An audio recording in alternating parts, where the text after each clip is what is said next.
Tanzania, Kenya.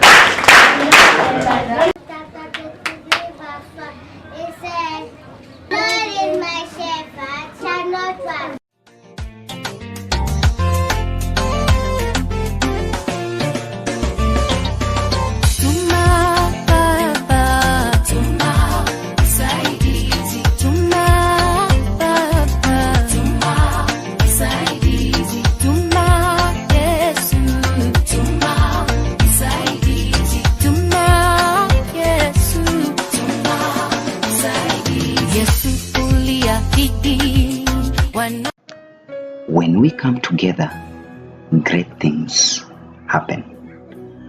Malindi Cluster is blessed to have 11 churches which hail from 6 denominations. SEK has 3 churches, PEFA has 2 churches, Baptist has 2 churches, and Redeemed has 2 churches. IFC has 1 church, and AIC has 1 church in Malindi Cluster.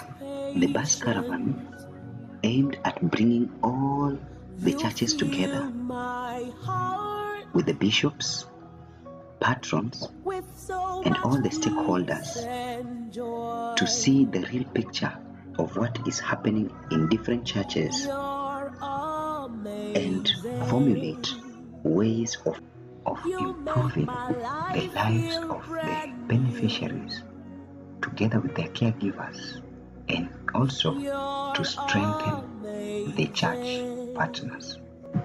We started our day with a powerful devotion at St. Clement CDC.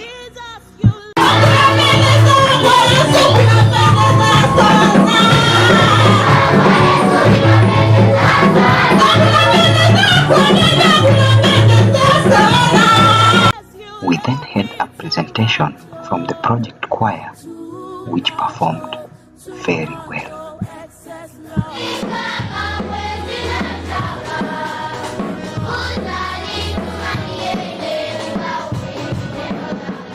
We then had a sermon led by Bishop Dena, who is the bishop for SEK, who encouraged the students and also prayed for them.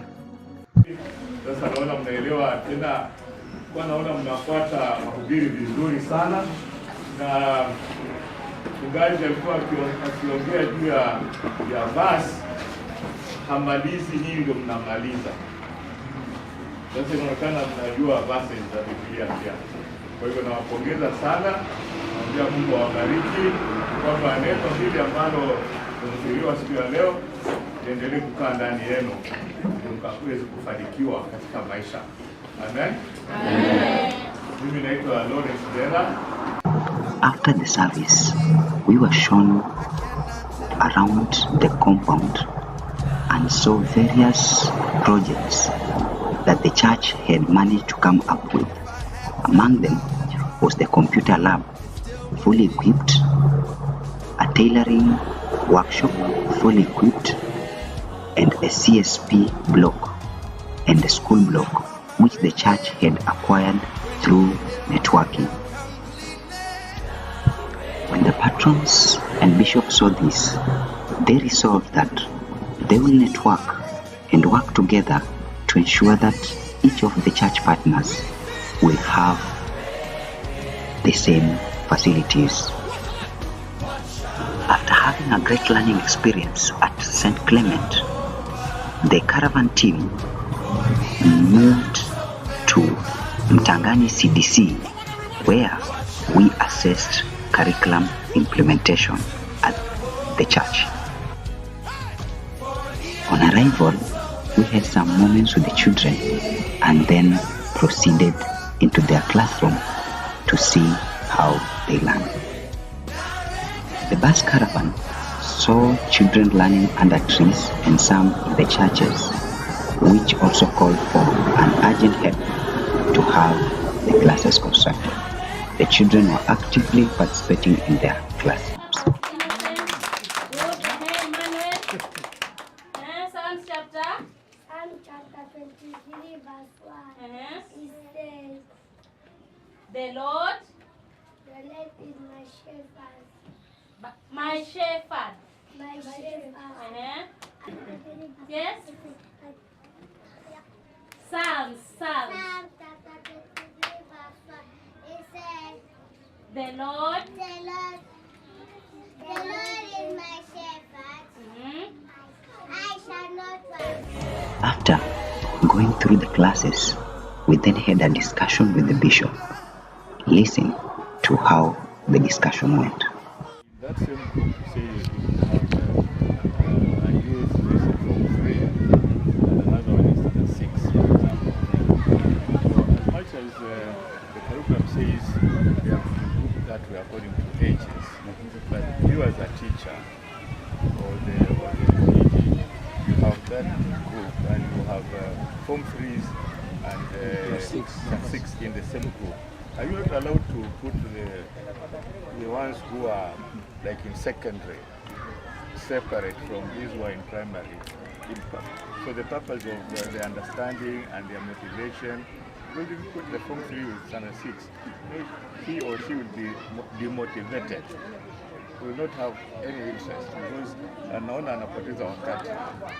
Sijui kama hiyo inasaidia namna gani. Yeah, sometimes most of the time there are those arrangements. Usually we don't allow them to be together. That's why I was saying they pose a challenge to us. Like this class, you might find 15 to 18 in a separate group. They are learning the same curriculum but at different grouping. Theologically, they are going through the same process as the one who's in Form 3. So they need to be taught about the basic life skills. So that is why we have to put them according to the right age group when it comes to the program here. Because now if we take that one and promote it from 6 to 8, hatafundishwa mambo ya maisha.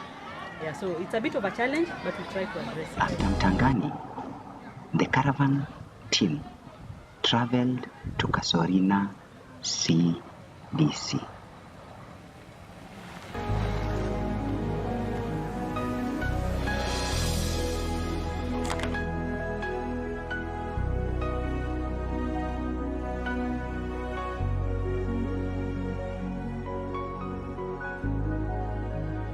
At Kasorina, we found out that they had networked with the neighboring college and the students had subsidized fees while others were paying 14,000. The students from Kasorina were paying 3,000 shillings. The bishop for Baptist had this to say concerning the project listening. Nikaanza kufuatilia na nikosa nikafika mpaka hapa, nilifika Ushindi Baptist na nikaanza kuona yale maendeleo ambayo hasa yamepatikana katika jamii, yamepatikana katika kanisa, yamepatikana hasa katika viongozi ambao ni wa eneo lile. Nilipofika hapa pia niliweza kuelezwa na kuona hizo changamoto ambazo ziko, na this one is one of our agenda kwa sababu tuko na regional council ambayo huwa kuna ripoti ambazo lazima tunazipata.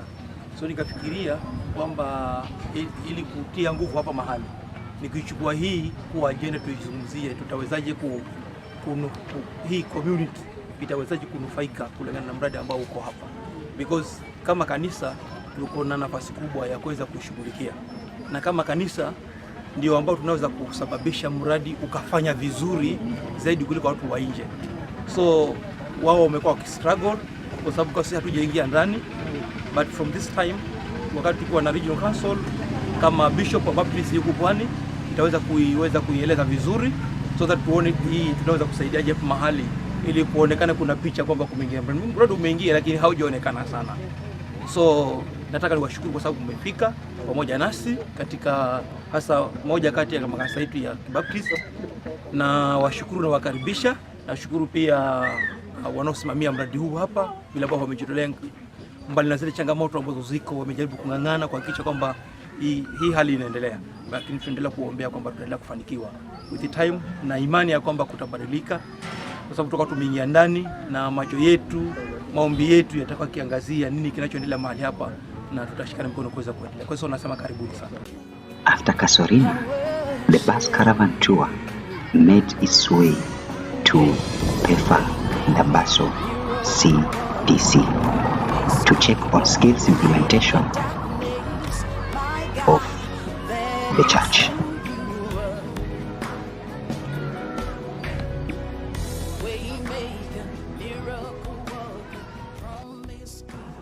Dabaso CDC has the largest number of youths in Malindi cluster. The project has tried so much to have a pool of skills that the children are involved and the youths are engaged in. Among them is t-shirt printing or screen printing. They also have baking, saloon skills, and they also have a baking skill where the youths have been able to make half cakes. It also has a music band and music training for the youths, and the youths attend and love these sessions. The bus caravan had this to tell the youths who are engaged in various skills at the project. Kwa mradi una nafasi, kuna skills nyingi unaweza jifundisha. Na vile tutawaambia, unajua sisi tumeishi kwa hii dunia. Skill huwa haiozi. Sawa? Ukishajifundisha kitu, haujui mahali kitakufaa. Na wakati utatoka kwa mradi ndio utajua kumbe kwenda kujifundisha ile course niliassume kwa mradi ni gharama, si ndio? Kwa hivyo kando usishikilie moja.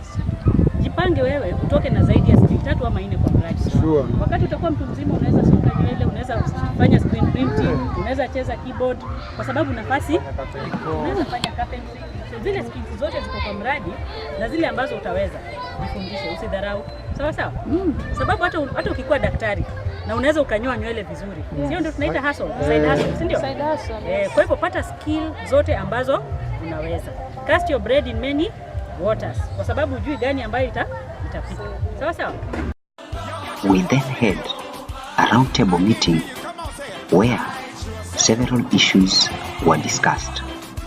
The PF highlighted several issues that the bishops, the patrons, and the churches can come together and achieve. Let us listen in to what she had to say. Hawa watoto waweze kuonekana ili mtu awachukue. Kwa hivyo pia kama mna watu ambao mnajua mnaweza watuma, watumeni wakuja watoto wakati wanaperform kwa stage mtu anasema mimi nataka huyo. So we are open to all that. In summary, the PF discussed with the bishops, the patrons and the churches about pushing the agenda of the children in the county government so that we can secure scholarship for the best performing students like in other counties. She also urged the churches to network with the county government to get reduced NHIF charges for caregivers and children. She reminded the patrons and the bishops about the partnership principles and emphasized that we are one body with many parts. Each of the parts are important and should play our role in achieving the main goal. She also talked about the partnership that Compassion has with the churches and emphasized on the partnership being able to show visible transformation in the life of the caregivers and the children. She reminded the church of the mandate of advancing the kingdom of God through child ministry. She finally concluded by saying that the church and Compassion should share resources to support the child ministry and fulfill God's divine purpose in the lives of the children. So this is our ministry together, tusaidiane. Na tunaamini kuwa we are one body with many parts. Kwa hivyo kila mtu ambaye ni part yake ashikilie vizuri, and I'm sure God will bless all of us. Amen. So mbarikiwe sana, nirudishe kwa Simba. This video was edited by Bonke Nixon Osala. You can get me on 0718 833 963. Thank you and God bless you.